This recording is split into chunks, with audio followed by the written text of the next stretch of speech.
Assalamualaikum warahmatullahi wabarakatuh. Selamat bertemu kembali teman-teman. Pada kali ini saya akan membahas mengenai Juknis BOS tahun 2021 menurut Permendikbud nomor 6 tahun 2021. Ada beberapa hal yang baru dan banyak juga hal-hal yang sama seperti Juknis BOS tahun-tahun sebelumnya. Jadi untuk kali ini saya hanya menampilkan beberapa saja. Nanti untuk kelengkapan teman-teman bisa mencari sumber materi pada Peraturan Menteri Pendidikan dan Kebudayaan nomor 6 tahun 2021 tentang petunjuk teknis pengelolaan dana BOS reguler. Baik, apa saja yang ada di dalamnya? Mari ikuti video kami sampai selesai dan jangan lupa subscribe dan bagikan kepada teman-teman yang lain. Mudah-mudahan bisa membantu dan bermanfaat.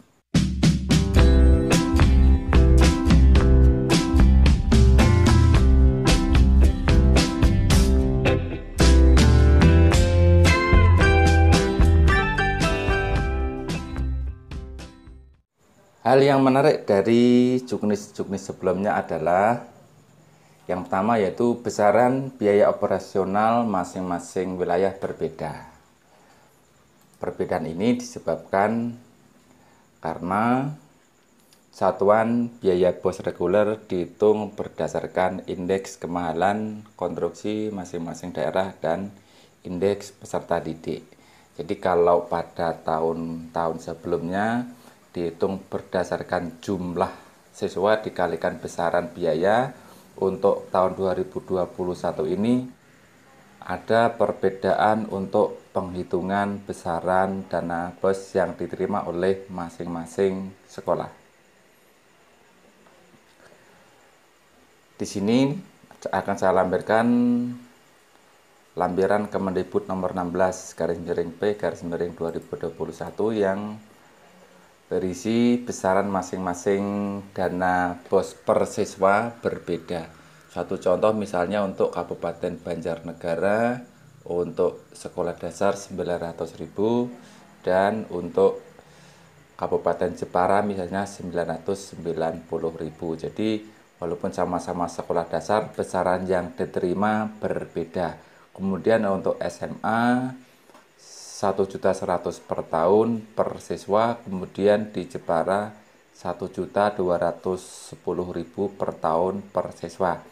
Demikian juga untuk sekolah menengah atas di Jepara 1.650.000 per tahun per siswa, kemudian di Banjarnegara 1.500.000 dan seterusnya. Untuk daerah Rembang ini untuk sekolah dasar besarannya adalah 950.000 per siswa per tahun. Selanjutnya untuk SMP sekolah menengah pertama yaitu 1.170.000 per siswa per tahun. Untuk SMA 1.590.000 per siswa per tahun. Selanjutnya untuk SMK 1.700.000 per siswa per tahun, kemudian untuk SLB 3.710.000 per siswa per tahun. Ini ada untuk wilayah Jawa Tengah, ini saya tampilkan. Untuk wilayah yang lain teman-teman bisa mendownload. Selanjutnya untuk sekolah-sekolah yang bisa menerima BOS itu kriterianya apa saja. Jadi teman-teman di sini sekolah yang bisa menerima BOS harus melakukan pemutakhiran data di Dapodik sampai dengan tanggal 31 Agustus 2020. Sekolah tersebut harus memiliki NPSN, harus memiliki juga izin penyelenggaraan yang terdaftar dalam Dapodik. Selanjutnya, memiliki peserta didik dengan jumlah 60 siswa dalam 3 tahun terakhir. Selanjutnya, tidak merupakan satuan pendidikan kerjasama. Selanjutnya, besaran alokasi dana BOS dihitung berdasarkan besaran satuan biaya masing-masing daerah dikalikan jumlah peserta didik. Jadi seperti disampaikan di awal tadi, masing-masing sekolah besaran dana yang diterima berbeda berdasarkan besaran satuan biaya masing-masing daerah. Yang kedua, penghitungan berdasarkan peserta didik yang ber-NISN terhitung mulai tanggal 31 Agustus 2020. Jadi, jika sekolah kita pada tanggal tersebut ada siswa yang belum mempunyai NISN, maka siswa tersebut tidak masuk di dalam perhitungan yang nantinya mendapatkan dana bantuan operasional sekolah.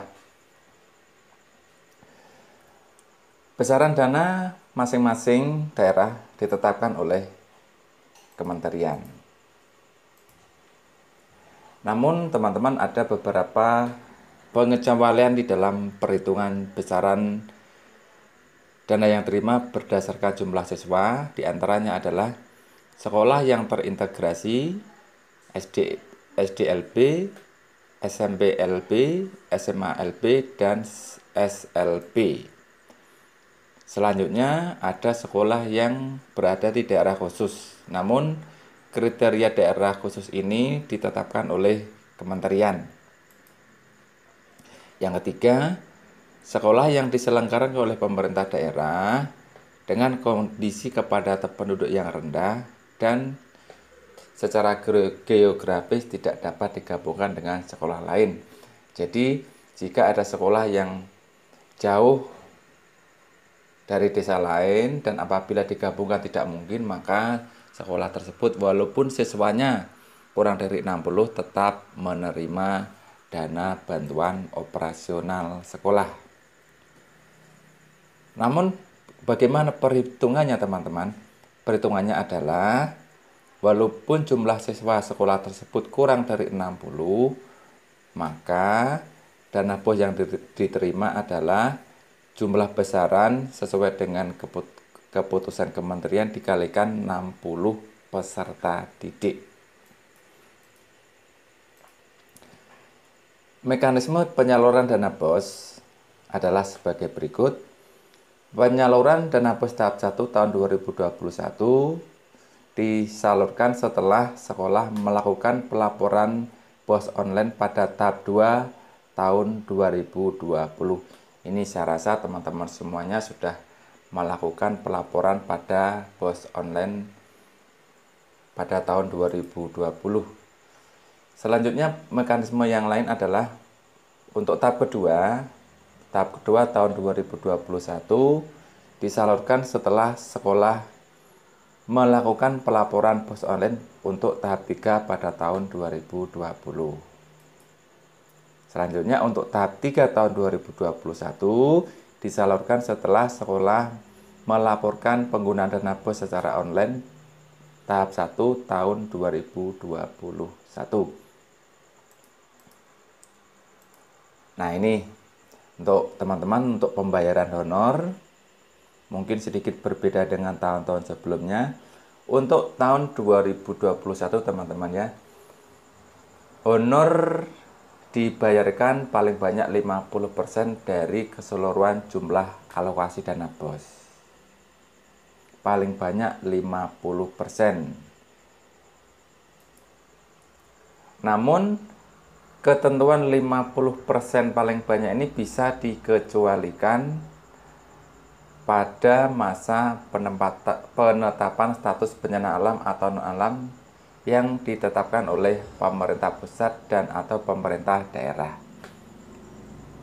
Ini artinya teman-teman, untuk saat ini walaupun ketentuan penggunaan pembayaran honor ini paling banyak 50%, namun pada saat ini karena masa kedaruratan COVID masih diberlakukan oleh pemerintah, maka alokasi pembayaran honor ini bisa melebihi 50% sampai dengan dicabutnya status penetapan status kedaruratan COVID-19.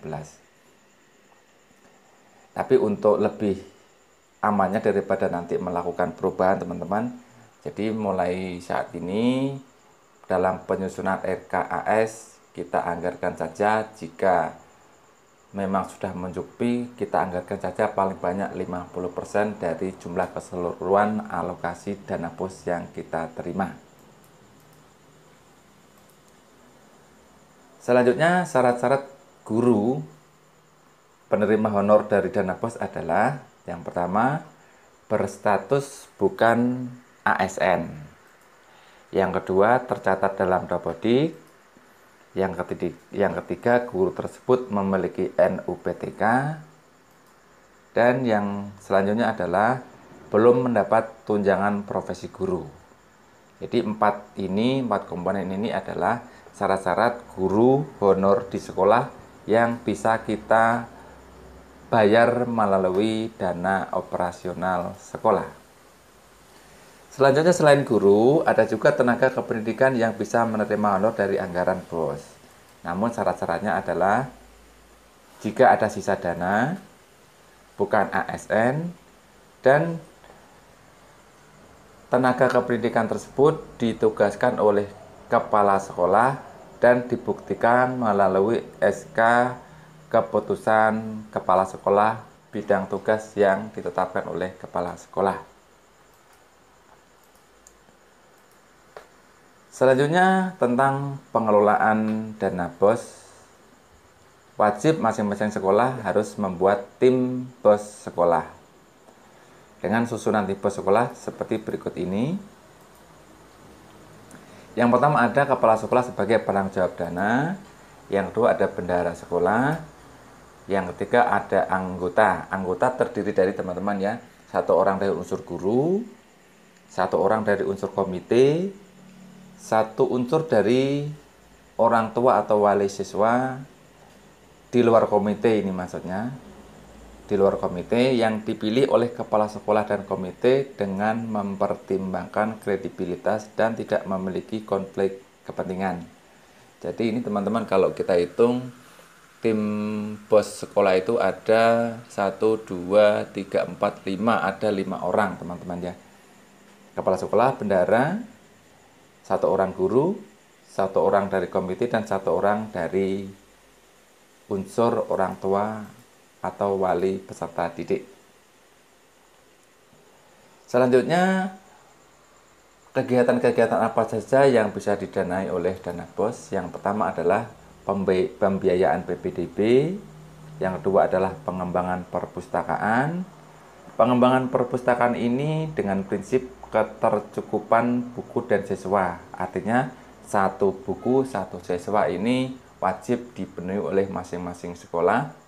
Dan yang tidak kalah harus kita perhatikan adalah buku yang digunakan di dalam pengembangan perpustakaan ini harus sudah dinilai dan ditetapkan oleh Kementerian Pendidikan dan Kebudayaan. Jadi teman-teman, kita semua tidak diperbolehkan sekedar membeli buku jika buku tersebut tidak termasuk daftar buku yang sudah direkomendasikan oleh Kemendiknas. Selanjutnya, yang ketiga, ada kegiatan pembelajaran dan ekstrakurikuler, meliputi pengembangan buku elektronik, penyediaan aplikasi atau perangkat lunak yang digunakan di dalam proses pembelajaran. Yang keempat, kegiatan asesmen dan evaluasi pembelajaran. Ini meliputi ulangan harian, ulangan tengah semester, ulangan akhir semester, ujian sekolah, dan lain-lain. Yang kelima, ada pelaksanaan administrasi kegiatan sekolah. Pelaksanaan administrasi kegiatan sekolah ini adalah kegiatan pembelajaran, desinfektan, masker, hand sanitizer, dan alat-alat kesehatan di dalam rangka pencegahan COVID-19. Selanjutnya ada pengembangan profesi guru dan tenaga kependidikan.